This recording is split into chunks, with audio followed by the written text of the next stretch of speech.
Welcome students, modern computer application class 12 semester 4-এর আজ আমি একটা নতুন ক্লাস নিয়ে এসেছি। এটা কিন্তু খুবই ইম্পর্ট্যান্ট, এটা কারণ কিছু একটা মডেল কোশ্চেন পেপার দেওয়া আছে, তার আমি অ্যান্সার করে দিয়েছি। রায় মার্টিন কম্পিউটার অ্যাপ্লিকেশান বইয়ের যে ক্যাপসুল বলে যে এক্সট্রা পার্ট দিয়েছিল, তার পেজ নাম্বার 143 পেজে একটা মডেল কোশ্চেন সেট দেওয়া আছে, সেট 3।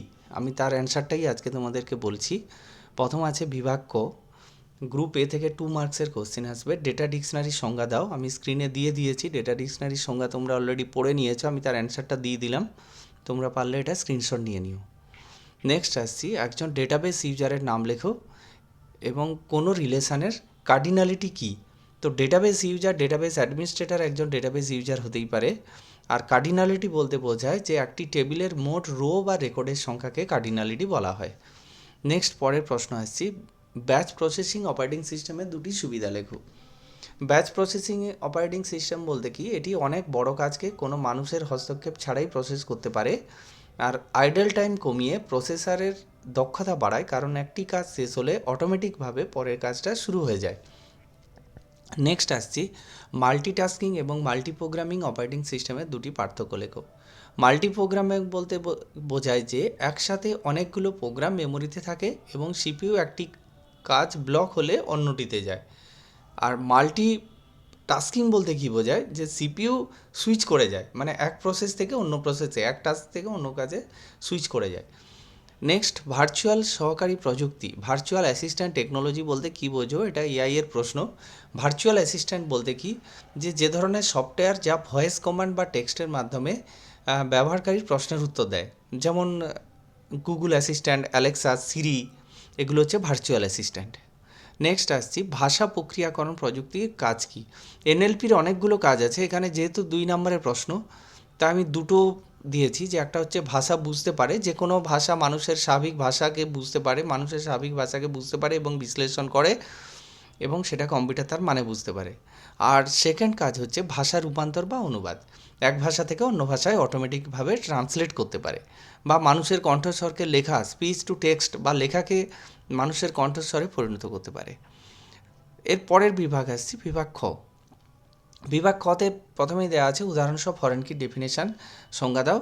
তো এখানে ফরেন কি কাকে বলে তার উদাহরণ আমি স্ক্রিনে দিয়ে দিয়েছি। আমি এইটা নিয়ে আরও আগে আলোচনা করেছি, তোমরা নিশ্চয়ই জেনে গেছো ফরেন কি কী, এটা স্ক্রিনশট নিয়ে নাও। নেক্সট আসছি 1:m রিলেশনশিপ কি, চিত্রসহ বুঝিয়ে দাও। তো এখানে 1:m রিলেশান হচ্ছে, আমি এখানে রিলেশনাল ডেটাবেসের রেসপেক্টে লিখেছি, যে একটি টেবিলের রেকর্ড যখন অন্য টেবিলের একাধিক রেকর্ডের সাথে সম্পর্ক থাকে তখন 1-to-many রিলেশনশিপ বলে। উদাহরণ, একজন শিক্ষক অনেকজন ছাত্রকে পড়াতে পারেন। নেক্সট আসছি, এক্সো কার্নেলের বৈশিষ্ট্য উল্লেখ করো। এক্সো কার্নেল হচ্ছে হার্ডওয়্যার রিসোর্সের উপর সরাসরি এবং সর্বোচ্চ নিয়ন্ত্রণ প্রদান করে, আর এটি অন্যান্য কার্নেলের তুলনায় অনেক বেশি কাস্টমাইজযোগ্য এবং হালকা। পরের প্রশ্ন, ডেডলকের সুবিধা এবং অসুবিধা আলোচনা করো। এইখানে একটা আমার প্রশ্ন আছে, যে এই প্রশ্নটা যেটা দিয়েছে ডেডলকের সুবিধে আমি কোথাও খুঁজে পাইনি, কারণ ডেডলক সুবিধে নয়। এখানে পরিষ্কার আমি এটা লিখলাম, ডেডলকের কোনো সুবিধে নেই, তবে অপারেটিং সিস্টেমে ডেডলক হ্যান্ডলিং নিয়ে আলোচনা করা হয়। তো ডেডলকের কোনো সুবিধা সেরকম নেই, ডেডলকের পুরোটাই অসুবিধে, কারণ প্রসেসগুলো কি করে, রিসোর্সকে লক করে রাখে, সেই জন্য এটাই হচ্ছে অসুবিধা। প্রসেসগুলো প্রসেস হতে পারে না, প্রসেসগুলো একে অপরের জন্য অপেক্ষা করতে গিয়ে সিস্টেম থমকে যায় এবং রিসোর্সগুলো নষ্ট হয় মানে কি, প্রসেসগুলো রিসোর্সগুলোকে লক করে রাখে এবং ওরা কিন্তু এক্সিকিউট করতে পারে না, সেই কারণে এখানে রিসোর্স নষ্ট হয়, এই সেন্সেই বলা হয়েছে। নেক্সট পরের প্রশ্ন আসছি, ডিপ লার্নিংয়ের বৈশিষ্ট্যগুলো আলোচনা করো। তো ডিপ লার্নিংয়ের বৈশিষ্ট্য হচ্ছে, এটি বিশাল পরিমাণ ডেটা থেকে নিজেই গুরুত্বপূর্ণ তথ্য খুঁজে নিতে পারে, আর আর্টিফিশিয়াল নিউরাল নেটওয়ার্কের অনেকগুলো স্তর ব্যবহার করে জটিল গণনার হিসাব করে। নেক্সট প্রশ্ন আসছি, নিউরাল নেটওয়ার্ক অ্যালগোরিদমের কার্যকারিতা আলোচনা করো। নিউরাল নেটওয়ার্কের কার্যকারিতা প্রধানত দুটি ভাগে ভাগ করা যায়, একটা হচ্ছে ফরওয়ার্ড প্রোপাগেশন আর একটা হচ্ছে ব্যাক প্রোপাগেশন। ফরওয়ার্ড প্রোপাগেশন কি, তথ্য ইনপুট লেয়ার থেকে শুরু করে প্রতিটি স্তরের মধ্য দিয়ে আউটপুটের দিকে যাবে। ইনপুট থেকে শুরু হবে এবং লেয়ারগুলোর মধ্য দিয়ে গিয়ে গিয়ে আউটপুটের দিকে যাবে। আর প্রতিটি সংযোগের একটা ওয়েট থাকে, প্রতিটি লেয়ারের একটা ওয়েট থাকে এবং বায়াস থাকে। একটি নোড বা নিউরন তার আগের স্তরের ডেটাকে প্রসেস করে এবং একটি অ্যাক্টিভেশন ফাংশন ব্যবহার করে সিদ্ধান্ত নেয় যে পরের নিউরনে কতটুকু তথ্য পাঠাবে। Next, back propagation. Back propagation কি? এটি নিউরাল নেটওয়ার্কের শেখার বা লার্নিং প্রক্রিয়া। আউটপুট যখন সঠিক উত্তরের সাথে মেলে না, তখন একটি লস ফাংশন ব্যবহার করে ভুল গণনা করা হয়। এরপর নেটওয়ার্কটি পেছনের দিকে ফিরে যায় এবং তার ওয়েটগুলোকে এমনভাবে পরিবর্তন করে যাতে পরবর্তী সময়ে ভুলের পরিমাণ কম আসে। ব্যাক প্রপাগেশন যখনই হবে যে লার্নিংটা করতে গিয়ে যদি আমরা সঠিক উত্তরটা না পাই, তাহলে কি করবে? ও পেছন দিকে যাবে। তো পেছন দিকে গিয়ে কি করবে? ওয়েটগুলোকে চেঞ্জ করবে। চেঞ্জ করার পরে এমনভাবে পরিবর্তন করবে যাতে পরবর্তী সময়ে ভুলের পরিমাণ কম হয়। নেক্সট, বিভাগ সি, বিভাগ গ্রুপ সি যেটা আছে, একটা এসকিউএল কোয়ারি দেওয়া ছিল। যে এসকিউএল কোয়ারিতে বলা ছিল যে স্টুডেন্টের নাম দেখাও যাদের মার্কস 400-র বেশি। সেটা প্রথম কোয়ারির অ্যান্সার। নেক্সট কোয়ারি যেটা দেওয়া ছিল যে যাদের নামের মধ্যে টি আছে তাদের তাদের রেকর্ডগুলো দেখাও। পরের কোয়ারি ছিল মার্কসের ডিসেন্ডিং অর্ডারে সাজাও। আর স্টুডেন্টের নাম মানে স্টুডেন্টের রেকর্ডগুলো মার্কসের ডিসেন্ডিং অর্ডারে সাজাও। আর নেক্সট কোশ্চেন ছিল যে যাদের অ্যাড্রেস কলকাতা তাদের সেই স্টুডেন্ট রেকর্ডগুলোকে ডিলিট করে দাও। তো সেই কোয়ারিগুলোর অ্যান্সার আমি দিয়ে দিলাম। নেক্সট আসছি domain integrity a data format constant. Domain integrity কনস্ট্যান্টটা কী বা এর কৌশলটা কী, কাজটা কী? ডোমেন ইন্টিগ্রিটি নিশ্চিত করে যে একটি ডেটাবেস টেবিলের একটি নির্দিষ্ট কলামে বা অ্যাট্রিবিউটে কেবলমাত্র ভ্যালিড মানে ডেটা সেট থেকে ডেটা ইনপুট দেওয়া হচ্ছে এবং এই ডেটার সঠিকতা বজায় রাখে। আর এটি কি? মূলত চেক কনস্ট্যান্টস, ডিফল্ট ভ্যালু এবং নট নাল ব্যবহারের মাধ্যমে নিশ্চিত করা হয়। ধরলাম যদি একটি কলামে এজ হয়, তবে ডোমেন ইন্টিগ্রিটি সেট করা যেতে পারে যেখানে কেবলমাত্র 0 থেকে 100-র মধ্যে সংখ্যা ইনপুট নেওয়া হয়। নেক্সট আসছি data format constant. Data format constant কি? এটি একটি নির্দিষ্ট করে দেয় যে একটি কলামের যে ডেটাগুলো আছে সেটা কোন ফরম্যাটে থাকবে, ডেটা কলামের ফরম্যাটটা কী হবে। এটি মূলত ডেটার টাইপ এবং তার লেন্থকে নিয়ন্ত্রণ করে। আর এর প্রধান দিকগুলো কি? যে ডেটা টাইপ কী হবে, যেমন ইন্টিজার সংখ্যা হবে না ভার্ক্যার হবে নাকি ডেট মানে তারিখ হবে, সেটা করবে। আর লেন্থ হচ্ছে কলামে সর্বোচ্চ কতগুলো অক্ষর বা সংখ্যা থাকতে পারবে, সেটা ফরম্যাট করা থাকে। আর প্যাটার্ন বা মার্কস কি? যে অনেক সময় নির্দিষ্ট প্যাটার্ন, যেমন ফোন নম্বরের ক্ষেত্রে 10টি সংখ্যা বা ইমেলের ফরম্যাট মেনে চলতে বাধ্য করা হয়, যে ফোন নম্বরে 10টা সংখ্যা না দিলে কিন্তু নেবে না, ঠিক সেটাকেই বলছে প্যাটার্ন। এবার রিলেশনাল অ্যালজেব্রাতে যে কম্প্যারিজন যে সাইনগুলো আছে, সেই কম্প্যারিজন সাইনগুলোকে বলতে বলেছি যে কত ধরনের কম্প্যারিজন সাইন আছে এবং তাদের কী কাজ। তো তার উত্তরটা দিয়েছি। রিলেশনাল অ্যালজেব্রাতে সিলেকশানের সিম্বলটা হচ্ছে সিগমা। সিগমা অপারেশনের শর্ত আরোপ করা হওয়ার জন্য তুলনামূলক বা কম্প্যারিজন চিহ্নগুলো ব্যবহার করা হয়। তো এইখানে কম্প্যারিজন চিহ্নটা কি? প্রথমে আছে ইকুয়াল, তারপর আছে নট ইকুয়াল, তারপর less than, greater than, next আসছি লেস দ্যান ইকুয়াল আর গ্রেটার দ্যান ইকুয়াল। এই কয়েকটা কম্প্যারিজন ব্যবহার করা হয়।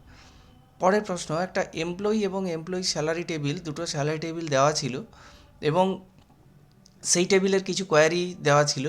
তো আমি কোয়ারি দুটো এখানে দিয়ে দিলাম, তোমরা স্ক্রিনশট নিয়ে নাও এবং ওই ক্যাপসুল বইয়ের প্রশ্নের সঙ্গে তোমরা মিলিয়ে নিও।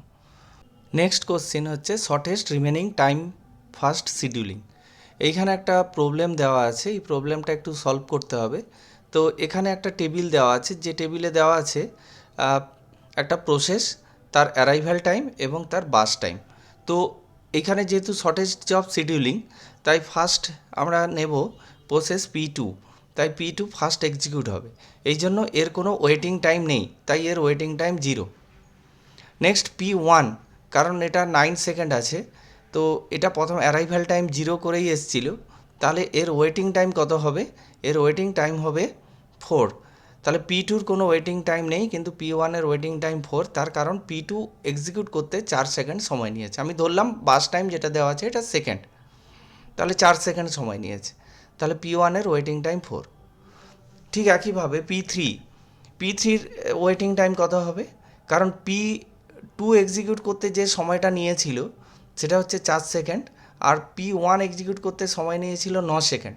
তাহলে এখানে হচ্ছে 13, কিন্তু P3 এর অ্যারাইভাল হচ্ছে 2 সেকেন্ড পর, অর্থাৎ সে 2 সেকেন্ড কম ওয়েট করবে। এই জন্য -2 = 11, তো 11 হবে। তো এখানে তাহলে সেই কথাটাই এখানে বলা আছে, waiting time for P1 4, waiting time for P2 0 এবং ওয়েটিং টাইম ফর P3 11। তো অ্যাভারেজ ওয়েটিং টাইম বের করতে বলেছে। অ্যাভারেজ ওয়েটিং টাইম কত হবে? যেহেতু তিনটে প্রসেস, তাই ওয়েটিং টাইম তিনটেকে আমরা যোগ করেছি, 4 + 0 + 11/3 = 5। এর পরের প্রশ্ন অথবা যেটা ছিল, অথবা মেমোরি ম্যানেজমেন্টের সুবিধা এবং অসুবিধে।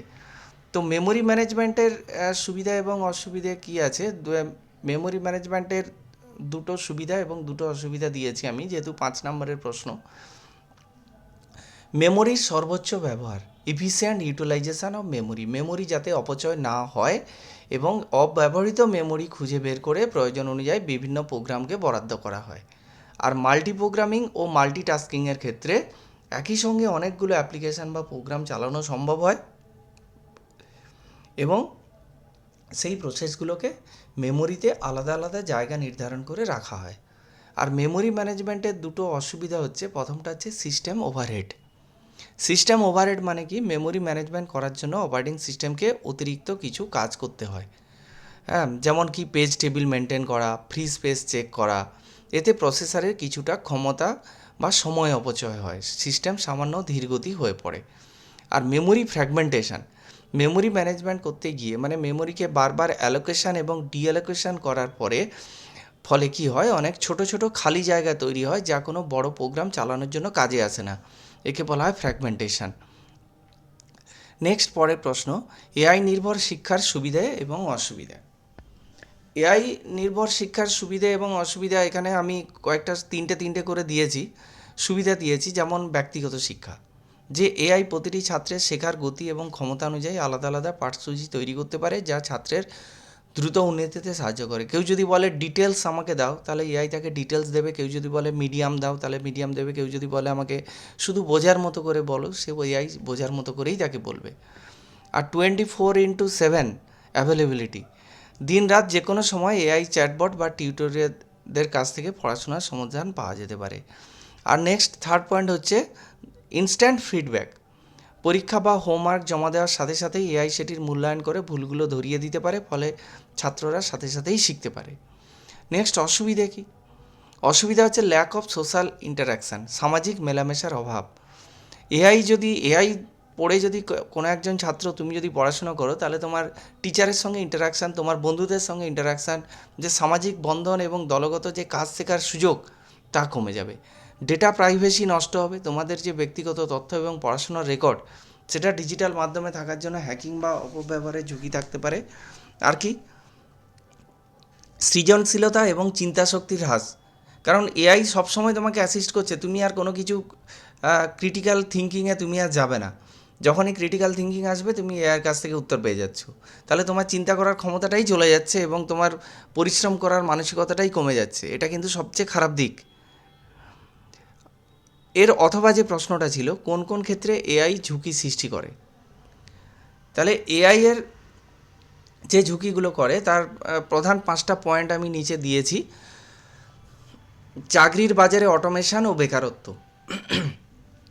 তাহলে এআই প্রযুক্তির কারণে অনেক পরিশ্রম কমে যাচ্ছে এবং অটোমেশন ব্যাপার চলে আসছে। তো অটোমেশন আসার ফলে কী হবে? অনেক মানুষের কর্মসংস্থানের সংকট পড়বে।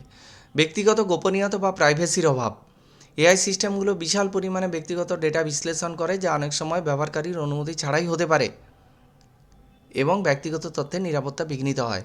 ভুল তথ্য ও ডিপ ফেক, এআই খুব সহজে অবিকল মানুষের মতো নকল ছবি, অডিও, ভিডিও তৈরি করে, যা সমাজের গুজব ছড়াতে বা রাজনৈতিক অস্থিরতা তৈরি করতে কাজে লাগতে পারে।